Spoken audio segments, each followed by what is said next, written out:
नमस्कार दोस्तों, मोहम्मद गोरी। आज हम लोग पढ़ेंगे मोहम्मद गोरी। गौरी वंश से संबंधित था और मोहम्मद गोरी जो है भारत पर पहला आक्रमण 1675 ईस्वी में किया था। सुल्तान था और कहता है जो है सुल्तान इस समय का शासक था। कहता है पहला आक्रमण 1175 ईस्वी में मुल्ताना के साथ और मुसलमान के शासक के मूलराज था। कहता है यह आक्रमण गोलम दर्रों से होकर था। कहता है मोहम्मद गोरी भारत पर पहला हार भीम द्वितीय के समय 1178 ईस्वी में हुआ था। मुगल राज द्वितीय भीमराज द्वितीय गुजरात का शासक था। चलिए आगे देखते हैं दोस्तों। उसके बाद देखते हैं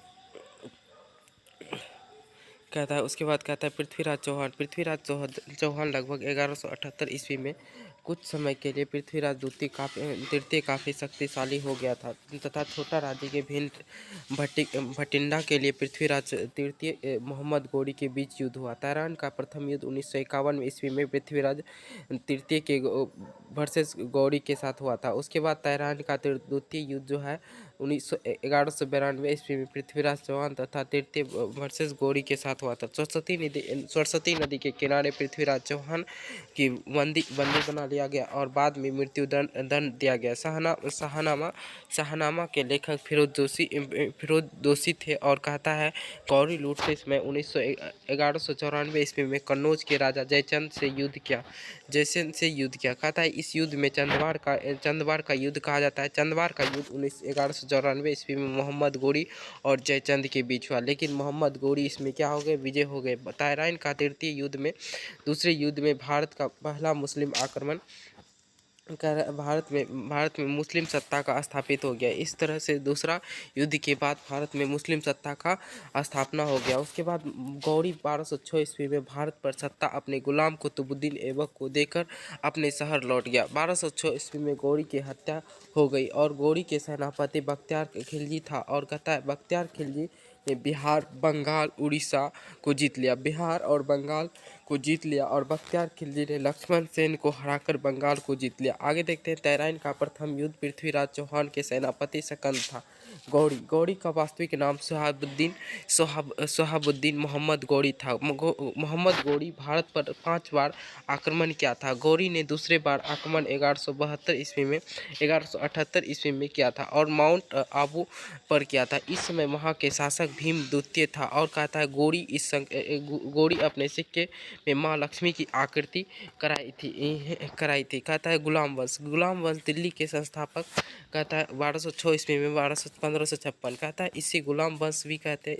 इसे आरंभिक में तुर्कों का वंश के नाम से भी जाना जाता है। इस वंश के संस्थापक कुतुबुद्दीन ऐबक था। कहता है कुतुबुद्दीन ऐबक कुतुब वंश से संबंधित था। 1206 से 1210 ईस्वी तक इसके साम्राज्य में इसने काल किया। कहता है कुतुबुद्दीन ऐबक सूफी एवं गुरुओं के कुतुबुद्दीन बख्तियार काकी था। कहता है कुतुबुद्दीन बख्तियार काकी की यादों में इसने कुतुबुद्दीन मीनार का निर्माण कराया था। ऐबक अपनी राजधानी लाहौर बनाया था। ऐबक मुख्यालय दिल्ली को बनाया था। 1208 ईस्वी में दास मुक्त प्रथा पत्र मिल गया और ऐबक ने सुल्तान की उपाधि मिला। कहता है ऐबक ने लाख बख्श भी कहा जाता है। ऐबक को लाख बख्श कहा जाता है और लाखों को दान देने वाला कहा जाता है। पोलो खेलते समय ऐबक की मृत्यु हो गई और उन्होंने भारत पर प्रथम मस्जिद कुतुब उल इस्लामा बनाया था। पृथ्वीराज तृतीय के महल में दिल्ली में इन्होंने 2.5 दिन का झोपड़ा नामक मस्जिद भी बनाया था। आगे देखते हैं इसे कुरान खां भी कहा जाता है क्योंकि इसे मुजबानी कुरान याद था। आगे देखते हैं कहता है ऐबक की मृत्यु 1210 ईस्वी में कहाँ हुआ था, तो घोड़े से गिरकर हो गई थी। ऐबक की उत्तराधिकारी आराम शाह था। आराम शाह का अयोग्य राजा था। तुर्क सरदारी ने आराम शाह को हटाकर इल्तुतमिश को राजा बनाने का निर्णय लिया। इल्तुतमिश राजा बनने में बदायूं गवर्नर का था। इल्तुतमिश की उपाधि ग्रहण नहीं किया बल्कि सिपाही सलाहकार उपाधि धारण की थी। आगे देखते हैं बहुत सुरीले गाने के कारण कुरान खां भी कहा जाता है। किसको, तो कुतुबुद्दीन ऐबक को। कहता है भारत का सुल्तान एवं कहता है दिल्ली का पहला सुल्तान कुतुबुद्दीन ऐबक था। कहता है ऐबक का जन्म तुर्किस्तान में हुआ था। ऐबक का जन्म कहाँ हुआ था? तुर्किस्तान में हुआ था। ऐबक का जन्म तुर्किस्तान में हुआ था। इल्तुतमिश 1236 ईस्वी में। इसे गुलाम वंश भी कहा जाता है। आगे देखते हैं, यह शमसी वंश से संबंधित था। इल्तुतमिश तुर्कों का वास्तविक संस्थापक कहा जाता है। इन्होंने कुतुबुद्दीन ऐबक का निर्माण पर पूरा करवाया था। सूफी गुरु बख्तियार काकी और समकालीन इल्तुतमिश था। इसी समय मंगोल भारत पर आक्रमण किया था। इन्होंने एकता व्यवस्था की शुरुआत किया और एकता एक आधा बटाई जमीन पर था। इन्होंने खलीफा से राजा की उपाधि धारण किया था। इन्होंने तुर्क ए चुगलखानी का शुरू किया, यानी कि 40 दलों का गठन बनाया और यह दिल्ली का पहला वैधानिक सल्तनत था। आगे देखते हैं दोस्तों। उसके बाद कहता है तो इल्तुतमिश ऐबक का दामाद था। इल्तुतमिश ऐबक का दामाद एवं गुलाम था। इल्तुतमिश न्यायप्रिय शासक था। इसे सिक्कों पर नंदी तथा घुड़सवार अंकित था। कहता है इन्होंने गुलबंद निर्माण करवाया था और प्रथा की शुरुआत क्या था। इसकी मृत्यु 1236 में हो गई। इस इल्तुतमिश के बाद राजा रुकुबुद्दीन बन गया था। कौन बना था? राजा रुकुबुद्दीन बना था। और कहा जाता है इल्तुतमिश की राजधानी इल्तुतमिश अपनी राजधानी दिल्ली को बनाया था। इल्तुतमिश बिहार में सूबेदार जमीन मालिक को बनाया था। कहता है इल्तुतमिश को अनिहाल युद्ध के दौरान खरीदा गया था। शुक्रुद्दीन 1236 से 1236 तक रहा था। एक कहता है रुकुबुद्दीन अयोग्य राजा था। उसके बाद इल्तुतमिश अपना अधिकारी रजिया सुल्तान को बनाया। अपना उत्तराधिकारी किसे बनाया? रजिया सुल्तान को बनाया। लेकिन तुर्क के विरोध के कारण रुकुद्दीन फिरोज बन गया। इसी कारण रुकुद्दीन शासक में उसकी माँ सात तुर्कान अपने मन में चलाती रही थी। इस कारण से इल्तुतमिश को खलीफा ने सुल्तान ए आजम महान शासक की उपाधि दी। इल्तुतमिश ने शुद्ध अरबी के सिक्के चलाया और जिसमें टाका चांदी का सिक्का था। टाका किसने चलाया था? इल्तुतमिश ने चलाया था। इल्तुतमिश ने क्या चलाया था? टाका और जीतल। यह तांबे के सिक्के थे। जीतल क्या थे? तांबे के सिक्के थे। और टाका क्या था? चांदी के सिक्के थे।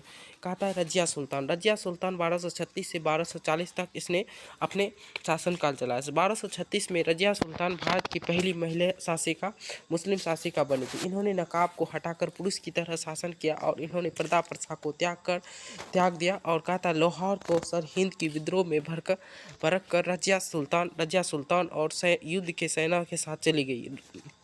इल्तुतमिश ने रजिया को सुल्तान को बंदी बना लिया और इल्तुतमिश ने विवाह का प्रस्ताव के साथ रजिया सुल्तान के साथ ही हो गया। 1240 ईस्वी में रजिया सुल्तान की हत्या कैथल के हरियाणा में कर दी गई, क्योंकि रजिया सुल्तान के पास बहुत ही कम सेना शक्ति थी और उसके बाद वो एक लुटारों ने घेर कर उसे हत्या कर दी थी। रजिया सुल्तान के बाद बहराम शाह वहाँ के शासक बने। बहराम शाह तुर्क ए चेलगानी का कठपुतली बन गया था। बहराम शाह तुर्कान ए चेलगानी का कठपुतली बन गया था। मात्र बनकर रह गया था। बहराम शाह की हत्या मंगोल के आक्रमणकारी द्वारा कर दिया गया। बहराम शाह के बाद मसूदी शाह दिल्ली का राजा बन गया। कहता है बलबन महसूद शाह की हत्या कर दिया गया। बलबन की मदद से नसरुद्दीन शाह को राजा बनाया गया और बलबन की नायब सेनापति बन गया। इस समय वास्तविक सत्ता बलबन के हाथ में था। रजिया सुल्तान ने कुल्हा कुबा प्रथा को माना और विदेशी कपड़े को ब्लेजर कैप के रूप में शुरू किया। आगे देखते हैं, नासरुद्दीन मोहम्मद शाह बलबन को उलूग खां की उपाधि दी। नासरुद्दीन खां बलबन को उलूग खां की उपाधि थी। शमसी वंश का अंतिम शासक एवं नसरुद्दीन मोहम्मद था। कहा था नासरुद्दीन मोहम्मद शाह जो है सत्ता की प्रवृत्ति एवं सुल्तान था। कहता आदर्श सुल्तान का मन हिज उस सिराज ने रजिया सुल्तान का कुल तरह के तहत सिक्के चलाया था। कहता है न्याय की रानी इल्तुतमिश को कहा जाता है। इल्तुतमिश की और दिल्ली की सत्ता की महारानी भी कहा जाता है। बलबन 1266 से 1286 तक इसने राज्य किया। यह बलबनी वंश से संबंधित था। इसे उलूग खां की उपाधि दिया गया था। यह अपने आप में अमीरों का रक्षक और गरीबों का दुश्मन मानते थे। इसने रक्त एवं लोभ की नीति अपनाई थी और कहता है इन्होंने तुर्क ए चहलगानी को समाप्त कर दिया था। और कहता है बलवन राजस्व सिद्धांत को प्रतिपादन किया था। बलवन जिले जिले जिले इलाही कहा गया। इन्होंने अपनी परंपरा नवरोज की शुरुआत की थी। पारस नवरोज, इन्होंने मद्यपान शराब एवं प्रतिबंध पर लगाया था।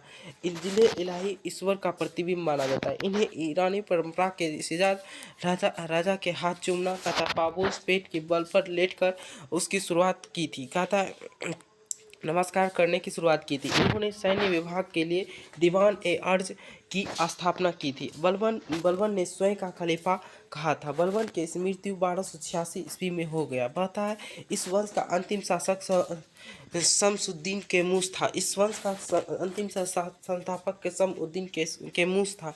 केमूस की हत्या जलाउद्दीन खिलजी ने किया था। केमूस की हत्या किसने किया था? जलाउद्दीन खिलजी ने किया था। खिलजी वंश की शुरुआत। खिलजी फारसी पवित्र विद्वानों में अमीर खुसरो का साहित्य जीवनी इसी काल से प्रारंभ हुआ था। अमीर खुसरो के कुल 7 सुल्तानों के दरबार में रहे थे। कहता बलबन एकमात्र ऐसा उत्तराधिकारी के अली तुर्गिलकुस की उपाधि प्रदान की थी। मंगोल नेता चंगेज खां का नाम तुगमिल था। कहा था मंगोल के चंगेज खां का नाम क्या था? तुगमिल था। कहता है हिंद एक खड़ी बोली का जनक माना जाता है। किसे? तो उसे किसे माना जाता है? अमीर खुसरो को माना जाता है। अमीर खुसरो बलबन के शासनकाल में तुगलक खां को विद्रोह किया था। उसके बाद कहता है अमीर खुसरो ने एक नई काव्य शैली सबक ए हिंद अर्थात हिंदुस्तान शैली के जन्मदाता थे। आगे देखते हैं। कहता अमीर खुसरो का जन्म पाटलियाली नामक स्थान में हुआ था। आगे देखते हैं। इन्हें तोता ए हिंद भी कहा जाता है। अमीर खुसरो को क्या कहा जाता है? तोता ए हिंद कहा जाता है। थैंक यू दोस्तों। आप लोगों का अगले वीडियो में देखते हैं खिलजी वंश।